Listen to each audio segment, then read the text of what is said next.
Hello, my name is Anna Chashina, and welcome to my podcast on sustainability. This is the first episode, so briefly, what you can expect from the podcast is that I'm going to cover and talk more and expand on the topics of corporate sustainability, or how companies alter their operations in order to combat climate change and help improve environmental situation locally and maybe even globally via the supply chains.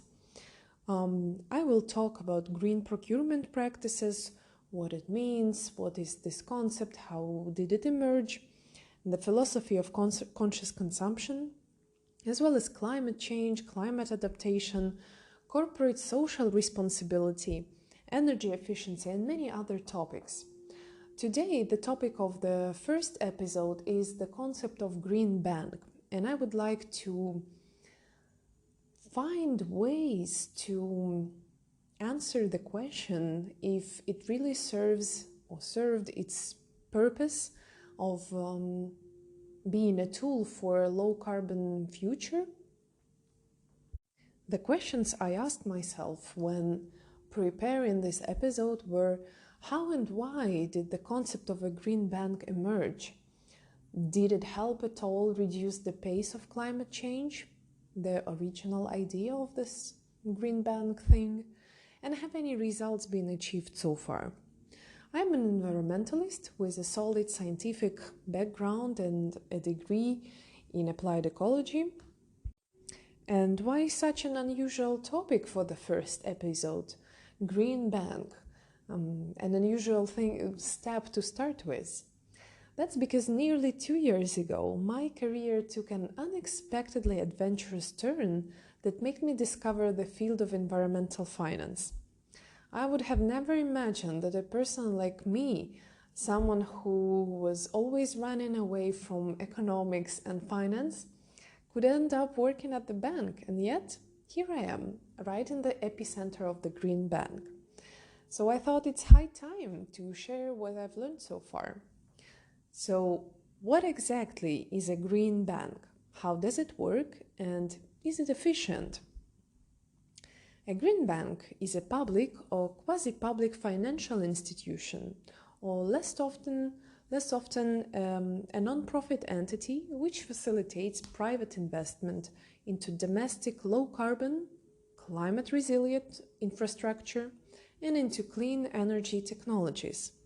This is the definition of a green bank according to the OECD. A green bank is there to promote three things: lower energy prices, private sector investment, and a transition to a low-carbon economy. You might ask, what is a low-carbon economy? That's easy. It's an economy based on low-carbon power sources that have a minimal output of greenhouse gases. Those bodies that, as you can remember, that are held accountable for climate change. It's about the transition from the so-called brown economy, based on fossil fuels like coal and oil, to a green one, based on alternative means of energy generation, like the sun, water, wind, biomass, and geothermal. The Green Bank appeared as a financial mechanism in response to the present social and environmental challenges of today, the irreversible changes that unfold before our own eyes. Which challenges I am talking about? So severe weather conditions, the summers become hotter, the winters become colder, acute climate change and the rise of water levels globally.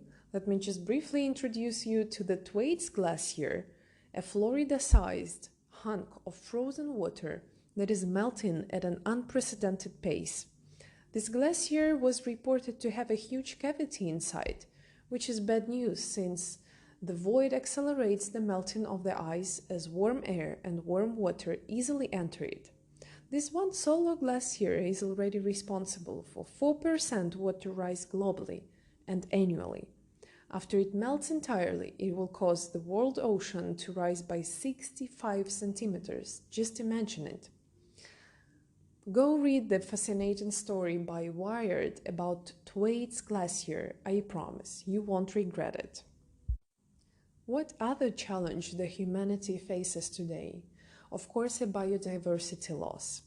According to the report produced by WWF, between 1970 and 2014, humanity has reduced the Earth's biodiversity by a whopping 60%. If we were talking about the human population, that would be the equivalent to emptying both Americas, Africa, Europe, China, and Oceania. Instead of knocking on one door after another, trying to reach out to every individual, jumping with, "Excuse me, sir, do you have a moment to talk about the biodiversity loss? Do you know that you're responsible for that?" The way to influence big players must have been found. The big player in our case is the industry, and it desperately needs an engaging push. Do you know which language the industry understands? Of course, it's only the language of money. So where is the idea of a green bank coming from?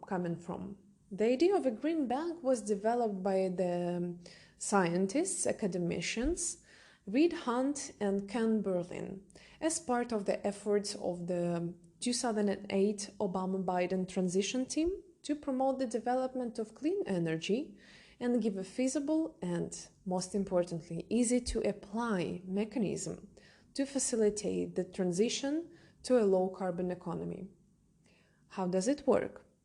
It gives consumers long-term loans at low interest rates for them to implement alternative energy and energy efficiency projects.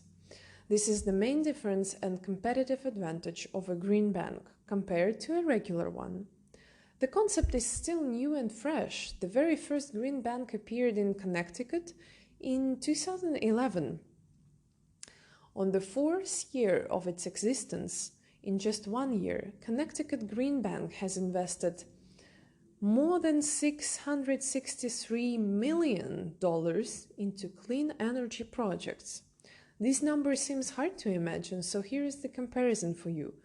$663 million is the equivalent of the GDP of Switzerland, according to the World Bank ranking as per 2017. And Switzerland is by no means a poor country. After 2011, green banks started to appear in the UK, Australia, Japan, and Malaysia. How is it different from other banks? The green bank drives a positive change in the economy and society. It takes the environment into account when making decisions and incorporates best international practices and standards while investing in clean, renewable energy. 8 years into the green finance practice, what has been achieved so far?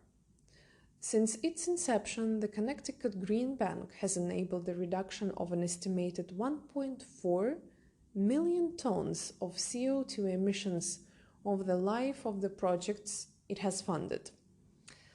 In 2014-2015, the United Kingdom Green Investment Bank estimated average annual greenhouse gases emission reduction reached 4.2 million tons of CO2 emitted, equivalent to taking almost 2 million cars off the road for a year.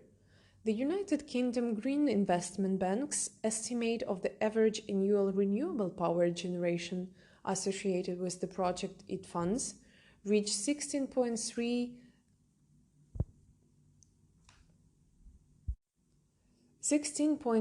terawatt per hour, enough to power almost 4 million homes. Since 2010, the Green Technology Financing Scheme, operated by Green Tech Malaysia, has funded 165 projects which have avoided close to 2.4 million tons of CO2 equivalent. All the above-mentioned statistics are taken from the OECD Environment Policy Paper, Innovative Public Financial Institutions Scaling Up Private Low-Carbon Investment Policy Reform, January 2017, number 6. Investments in renewable energy and energy efficiency are growing, and there is hope to get the world on track to achieve zero net greenhouse gas emissions globally by the end of this century.